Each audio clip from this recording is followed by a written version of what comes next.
नमस्कार, सत श्री अकाल, आदाब। Welcome to my channel V life talks. आज पेश खिदमत है एनिमल मूवी का रिव्यू और ख़ास तौर से उन लोगों को डेडिकेटेड है जो मैसेज करके एनिमल मूवी रिव्यू का बहुत बेसब्री से इंतज़ार कर रहे थे। और लास्ट तक बने रहिएगा क्योंकि आखिर में है मेरे स्पेशल पॉइंटर्स, फाइनल वर्डिक्ट और एक बोनस टिप, क्योंकि अगर इसको आपने नहीं देखा तो आप रिग्रेट करेंगे। काफ़ी सारी थ्योरी चल रही थी स्टोरी को लेके।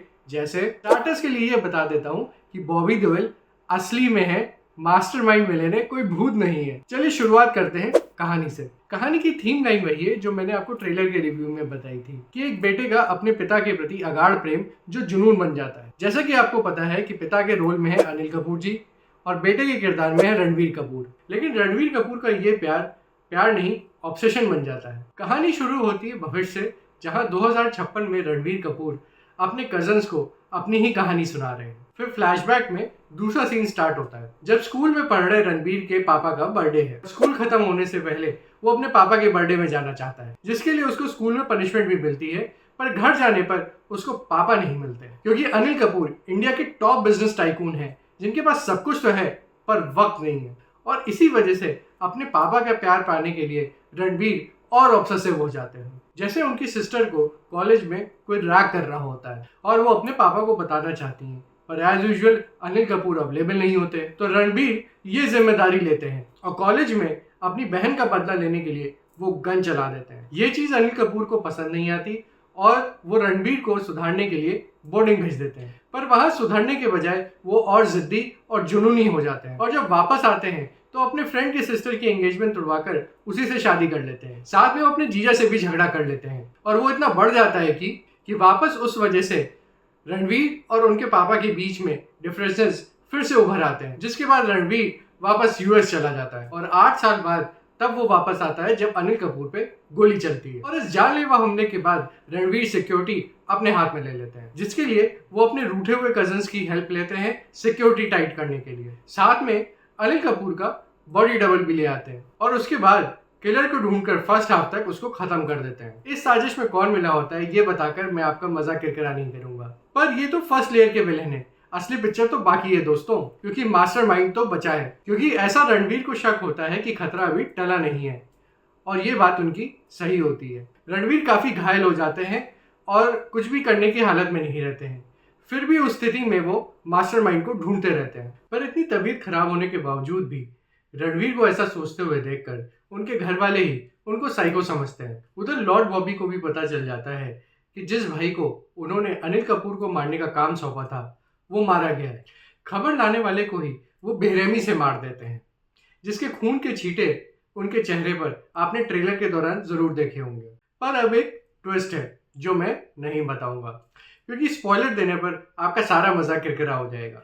पर इस ट्विस्ट के बाद रणबीर को यह समझ में आ जाता है कि बॉबी का बदला लेने का कारण क्या है और वो कारण उनकी फैमिली के इतिहास में छिपा है। पर उस ट्विस्ट की वजह से रणबीर को एडवांटेज मिल जाता है क्योंकि उनको सारा प्लान पता चल चुका होता है और वो पहुंच जाते हैं लॉर्ड बॉबी को खत्म करने के लिए। पर इस लड़ाई में जीतता कौन है वो एक क्रिटिकल मोमेंट है।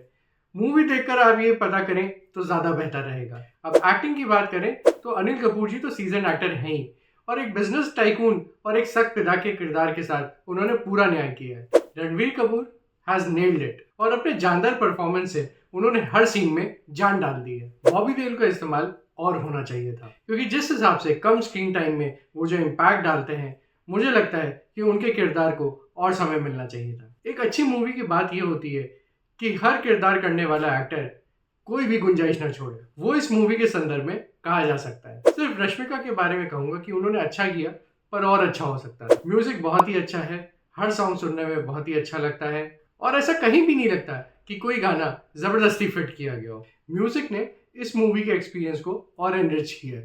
बैकग्राउंड स्कोर भी मूवी को एक अलग लेवल पे ले जाता है और स्पेशली जो वो विसल है जो बैकग्राउंड में चलता है वो कहीं ना कहीं किल बिल वाली विसल की याद दिलाता है। अब बात कर लेते हैं मेरे स्पेशल पॉइंटर्स की। पहला, एक तो ये फैमिली मूवी नहीं है क्योंकि इसको ए रेटिंग मिली है, तो कुछ सीन्स और कुछ डायलॉग्स ऐसे हैं जो आप फैमिली के साथ देखने में कंफर्टेबल फील नहीं करेंगे, तो इसका आपको ध्यान रखना होगा। और हाँ, नेटफ्लिक्स इसका स्ट्रीमिंग पार्टनर है, तो मैं तो यही कहूँगा कि जब भी ये प्लेटफॉर्म पर भी आए तो बच्चों को ना देखने दें क्योंकि एडल्ट्स या वयस्क तो समझ सकते हैं कि ये सिर्फ एक मूवी है, पर बच्चों पर ये मूवी कहीं ना कहीं गलत असर डाल सकती है।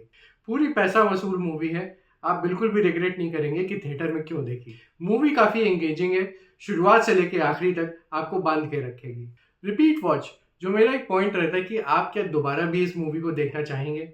एज मूवी में ट्विस्ट एंड टर्न्स काफ़ी हैं, तो सेकेंड टाइम देखने के पे आपको ये बहुत अच्छी की जगह ठीक लगे, पर कुछ सीन्स आप बार बार देखना चाहेंगे, जैसे लॉर्ड बॉबी की एंट्री और उनका जो पार्ट है वो आपको काफ़ी अच्छा लगेगा। और सेकेंड हाफ में जो पापा वाला सीन है रणबीर और अनिल कपूर जी के बीच में, वो आपको काफ़ी अच्छा लगेगा। रणबीर का वो सीन जिसमें वो एक बड़ी सी गन लेके अपने दुश्मनों को एक एक करके उड़ा रहे हैं, तो वो सीन भी आपको काफ़ी अच्छा लगेगा। और जो अर्जुन वैली वाला सॉन्ग है वो भी आपके रोंगटे खड़े कर देगा। अब बात कर लेते हैं मेरे फाइनल वर्डिक्ट की, तो मेरी रेटिंग है 8.5 आउट ऑफ 10। नंबर जो कटे हैं वो एक रीज़न तो ये है कि आप इसको फैमिली और बच्चों के साथ नहीं देख सकते।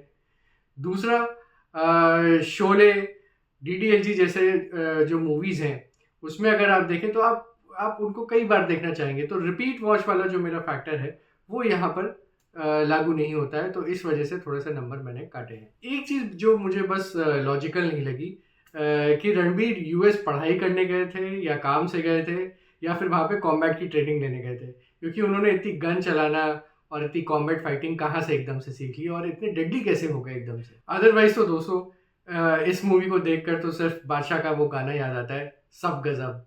क्योंकि इस मूवी के बारे में आप कुछ भी बात करें, B it acting, music, story, twist and turns, आप कुछ भी सोचेंगे इट इज़ बैंग ऑन। बाकी जनता में ट्रेलर की वजह से तो काफ़ी ज़्यादा एक्साइटमेंट था, इसीलिए मॉर्निंग शो में भी काफ़ी ज़्यादा भीड़ देखने को मिल रही थी। और लोगों के रिएक्शन की अगर बात करें तो मूवी के दौरान तो मैंने ये देखा कि बहुत से लोग तो क्लैप कर रहे थे और इंटरमिशन के दौरान बस अपनी सीट पर वापस जाने के लिए आतुर थे कि कहीं ऐसा ना हो कि कोई सीन छूट जाए। ये यही दर्शाता है कि 3.5 घंटे की मूवी होते हुए भी लोग पूरी तरीके से एंगेज रहे। अब बात आती है मेरे बोनस टिप की।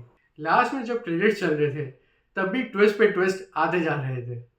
ऑडियंस ने सोचा कि मूवी तो खत्म हो गई, पर फिर देखा कि अभी तो और है, तो एक सेकंड भी नहीं छूटा जहाँ पे एंटरटेनमेंट आपको ना मिले। ज़्यादा स्पॉइलर ना देते हुए मैं तो इतना ही कहूँगा कि एनिमल के सीक्वल की पूरी तैयारी दिखा दी है, क्योंकि जैसा मैंने अपने लास्ट व्लॉग में कहा था, अब बारी है एसआरवी यूनिवर्स की। और इस टर्म को समझना है तो मेरा लास्ट व्लॉग देख लीजिएगा। एसआरवी यूनिवर्स यानी कि डायरेक्टर संदीप रेड्डी वांगा का यूनिवर्स, जिसमें उन्होंने पैशन के इमोशन को जो पकड़ा है एनिमल में, मेरे ख्याल से उसके चारों ओर वो ऐसा ताना बाना बुनेंगे कि और कई सारी मूवीज इस तरह की निकलेंगी।